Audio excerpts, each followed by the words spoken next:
It's so weird when you see like a lot of people saying that someone who seems so nice is not nice at all. Epstein files reveal Ellen DeGeneres as, and I'm quoting this directly from the Posts, Hollywood's most prolific.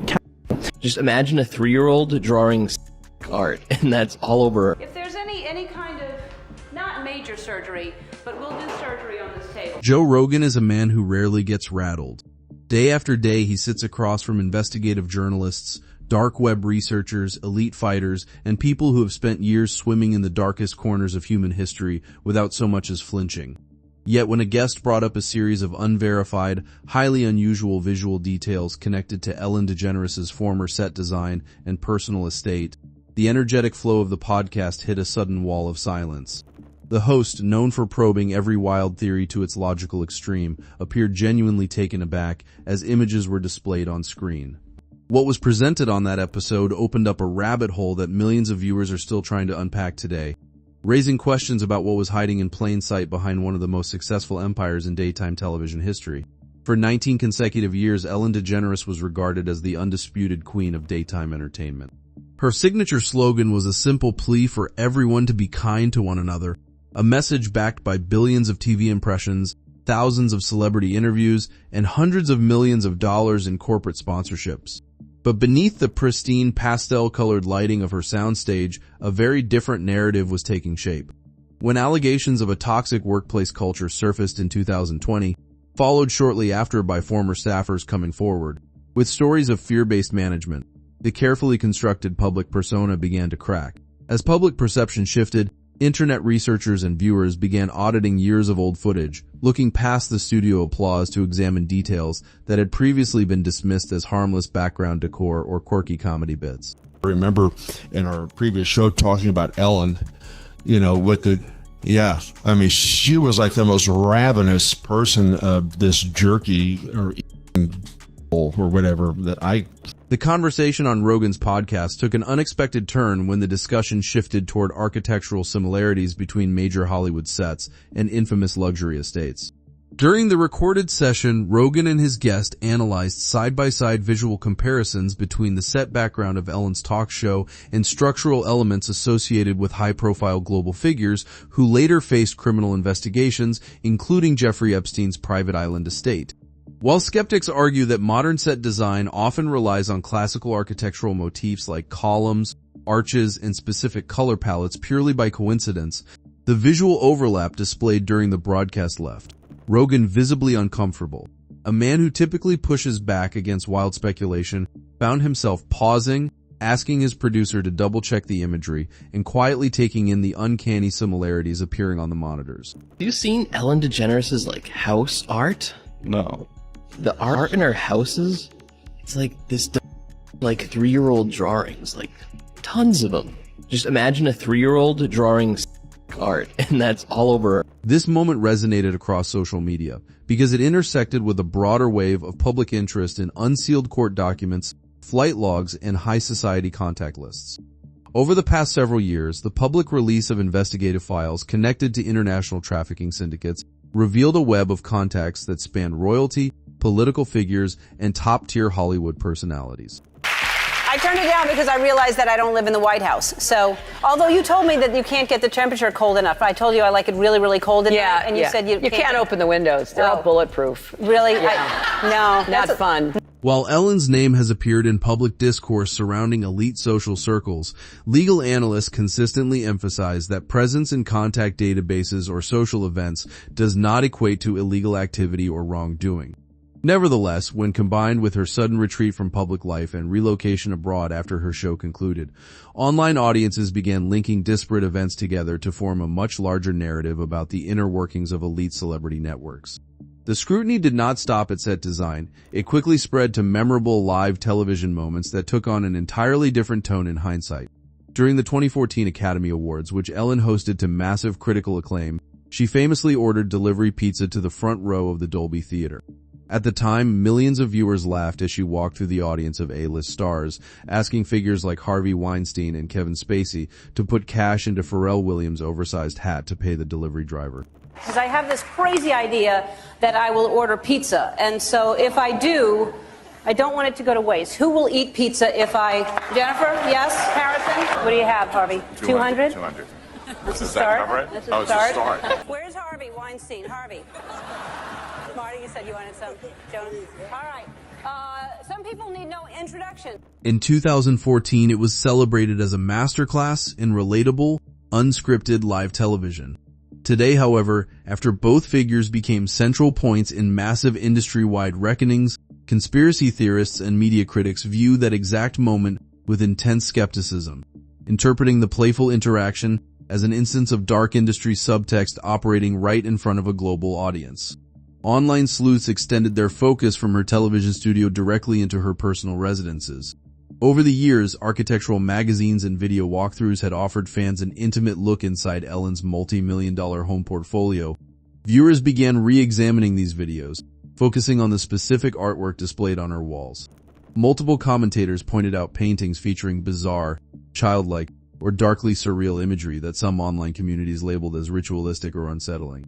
While art historians noted that high-end contemporary art frequently incorporates abstract and provocative themes meant to challenge viewers, critics online questioned why someone who projected an image of lighthearted comedy would choose to live surrounded by pieces that evoked such dark emotional responses.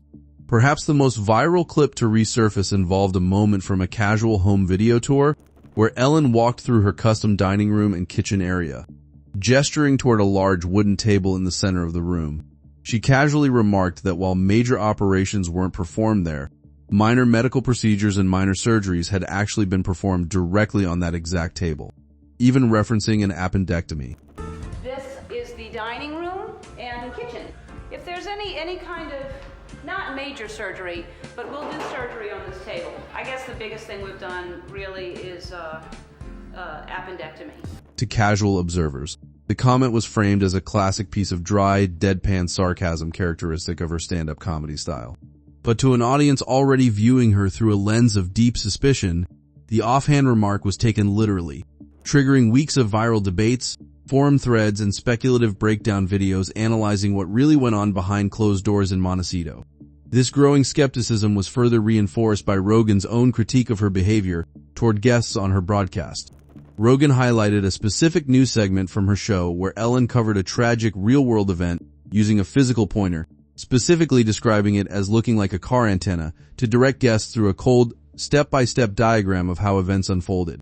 Rogan noted that instead of offering the warm, empathetic comfort one would expect from a daytime host, the presentation felt surprisingly mechanical, detached, and clinical. For Rogan, who has spent decades analyzing human interaction and body language on camera, the moment stood out as remarkably jarring, leading him to characterize the overall vibe of the segment as genuinely creepy. Simultaneously, accounts from former employees and studio crew members began painting a picture of an environment governed by strict, unwritten rules. Stories emerged of staff members being instructed not to make direct eye contact with the host when walking past her in the hallways, alongside reports of strict control over audience interactions. One guest audience member claimed they were privately advised before taping not to outshine or attempt to be funnier than the host on camera. Writers and crew members described an atmosphere where emotional coldness superseded the joyful toned broadcast to millions of homes every afternoon, creating a stark contrast between her on-screen persona and off-screen management style. The public perception of her untouchable status suffered a major blow during a now infamous on-air interview with actress Dakota Johnson. When Ellen attempted to lightheartedly confront Johnson about not receiving an invitation to her birthday party, Johnson remained entirely composed and responded directly that Ellen was in fact invited, urging her to check with her own producers. How was the party? I wasn't invited. Actually, no, that's not the truth, Ellen. You were invited. Ask Jonathan, your producer. Who Okay. said you were? I was he's invited? right there. Why didn't I go? The producer confirmed on live television that an invitation had indeed been extended, exposing an awkward gap in the host's narrative. Internet sleuths quickly pointed out that on the weekend of the party, Ellen had been photographed attending an NFL game alongside former President George W. Bush. The uncomfortable exchange quickly became an iconic viral moment, symbolic of a broader shift where public figures were no longer able to control the narrative without pushback. Further adding to the bizarre lore surrounding her show were moments involving other high-profile celebrity guests, such as Selena Gomez. In an old interview clip, Gomez recalled arriving at her assigned dressing room only to discover security cameras installed near the private bathroom area. Came in, I don't know why. So in my dressing room, you have the bathroom with the cameras. Gomez explained on air that she felt uncomfortable enough to cover the lenses with towels before using a neighboring bathroom, framing it as an elaborate, terrifying prank set up by the production team. When Gomez recounted the story, So I put towels all over the camera. And I went and peed in Kobe Bryant's dressing room. Because I was scared. Well, you're right. I was trying to scare you. You got here an hour early, and I was trying to scare you, and it was 2. So it doesn't matter if you put the stuff over the cameras. I had to be in there. Eagle-eyed viewers noted a brief, rigid flash of tension on Ellen's face before she smoothed it over with laughter and jokes. While production pranks were a staple of the show's format, the clip resurfaced years later as proof to critics that the boundaries between TV entertainment and invasive behavior were often blurred, as legal trouble and public scrutiny began engulfing other megastars in the entertainment industry, most notably Sean Diddy Combs and his high-profile social network. Diddy, come on out.